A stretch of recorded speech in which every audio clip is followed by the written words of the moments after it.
As you can tell, I'm pretty passionate about ending U.S. war and militarism, and one might assume that the First Amendment affords me this right in our country. But on September 24th of 2010, I learned that I was, and I am, the subject of an FBI investigation into the anti-war movement. On September 24th, my home was raided by the FBI at 7 a.m. when I was at home with my 18-month-old daughter, and they went through all of my belongings, and as I tried to give some semblance of normalcy to my daughter on that day until I could get her out of the house. The FBI took my computers, my phone, my personal photographs, all the photographs of my daughter's entire life, and pictures of political demonstrations, signed petitions against U.S. military aid, and boxes of political flyers and notes for my 16 years of anti-war activism. In reality, the evidence they took was evidence that I have opinions and that other people have opinions, not evidence of anything that was actually a crime. The search warrant for my home said they were looking for quote-unquote evidence of material support for terrorism. And they wanted evidence of who I had political relationships with in the United States and abroad, and specifically talked about how they wanted evidence of how I quote-unquote indoctrinate people into joining the anti-war committee. First of all, it's not indoctrination to tell people that U.S. warfare is wrong. It just shows critical thinking, and I honestly hope that we're not at the point that that is in itself a crime.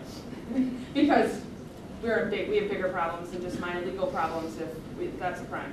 It's offensive that a judge even issued a search warrant for what should be constitutionally protected activity. According to the First Amendment, we have the right to freedom of speech, we have the right to freedom of assembly, we have the right to freedom of association. And doing those things should not be grounds for a search warrant to investigate and terrorize any citizen in this country.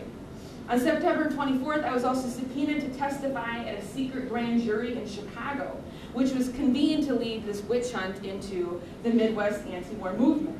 And most people don't really understand what a grand jury is, but unlike a trial, you can't bring your own lawyer. Well, you can bring your lawyer, but he or she's supposed to stay in the hallway outside behind a door, which I would argue is not super helpful. And you can't refuse to answer any questions, and there's no actual scope of inquiry. Like, it could literally be a fishing expedition to find something that you or somebody else has done sometime, somewhere, somehow. Grand juries, in and of themselves, are an abuse of power and should not be used to go after activists who organize protests against the government.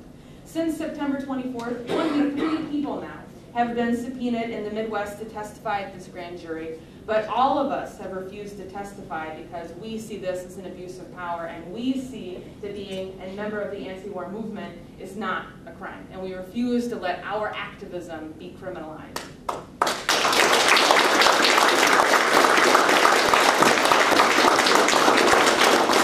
It's important to note that the anti-war 23, as sometimes we are called, have not been charged with any crime. We haven't even been jailed for refusing to testify, which legally they could do to us.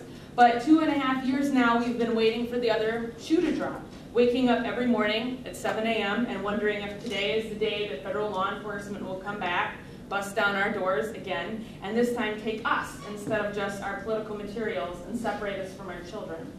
The Justice Department says that their case is ongoing, so in the meantime, our work to raise awareness around the importance of our free speech rights must also continue.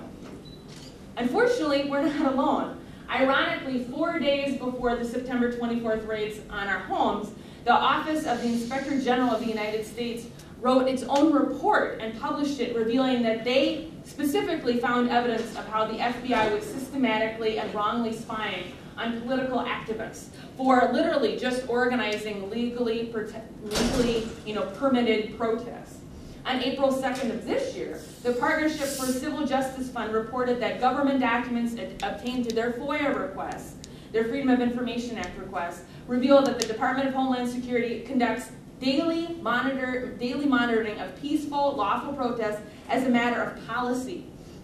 Functioning as a secret police force against people participating in lawful, peaceful, free speech activity, these heavily redacted documents show that the department's quote-unquote threat management division redirected regional intelligence analysts to provide daily intelligence briefings that included a category reporting on peaceful activist demonstrations along with domestic terrorist activity. I would argue that these are not the same thing.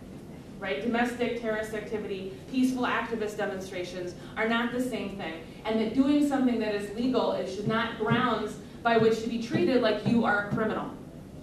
Another cause for concern is, of course, the National Defense Authorization Act, the NDAA, which Obama signed into law on New Year's Eve of 2012, which allows for the indefinite detention of persons, including American citizens, suspected by the government of being involved in terrorism. I, of course, find this law particularly disturbing because what if that could be me, right? I mean, this title of terrorism can be thrown out to basically talk about anybody who doesn't agree with the government.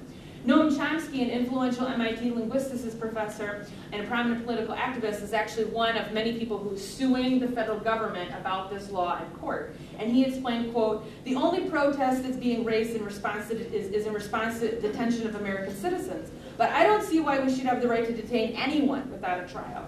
The provision of the NDAA that allows for this should not be tolerated. It was banned almost 8 centuries ago with the Magna Carta. And it's the same with drone killing. I think it's scary to think that rights won in 1215 are threatened in 2013. Like, that is a definite step backwards in terms of civilization. People frequently ask me, why is this happening to us?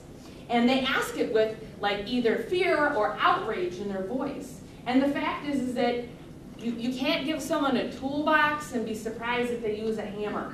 Okay? When Congress passed the USA Patriot Act in 2001, they gave the executive branch huge, new, sweeping powers. And they basically ordered the judicial system to completely give deference to the executive branch whenever they wanted to do something in the interest of national security. The fact is, we have a long history in this country of federal law enforcement spying on and infiltrating political movements in this country.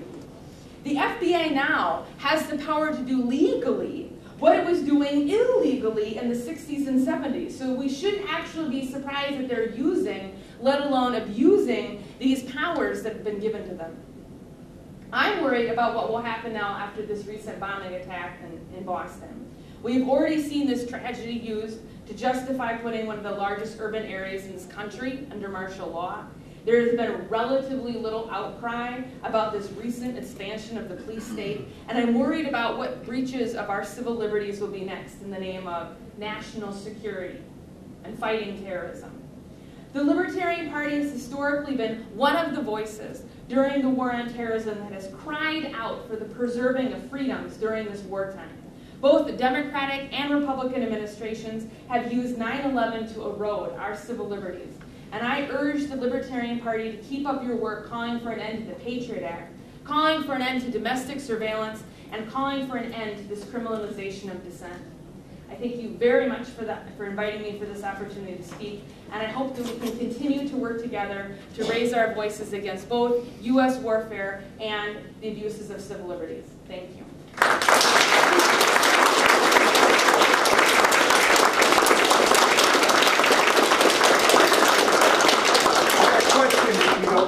Did you get any of your things back? Did you get your baby pictures back? All of it back? None of it back? After about maybe it was a year, I did get the things that they said that they took from my home back. I do not know if it's actually everything because I wasn't ever allowed to actually go see what they took out of my home. I was held in my living room and then on my front lawn as they took things out of my house. So to be honest, I really couldn't tell you if they took everything.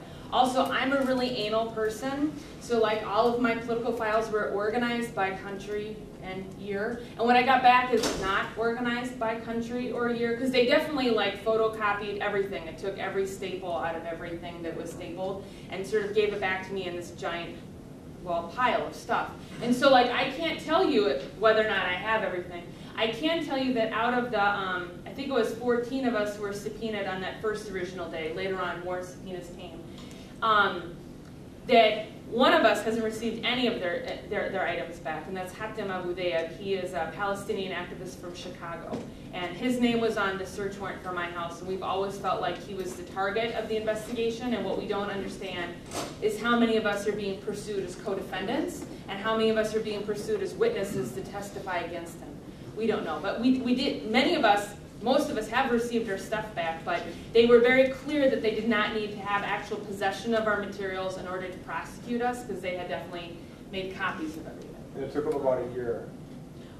Yes, I mean, it was, I don't think that it took them a year to copy these No, I things, mean, but it took them a year to decide that, stuff. and we had to challenge it in court several times. Oh, they didn't just do it, you had to fight for it. No, because we were trying, we said, well, if you want to hold on to our stuff, you should show us what evidence you used to justify the search warrant to our house, to our homes.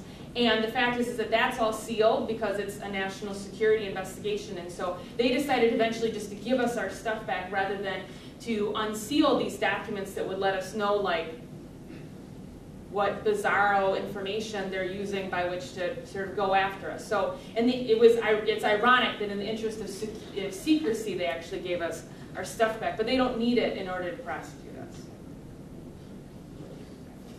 All right, thank you again for this opportunity.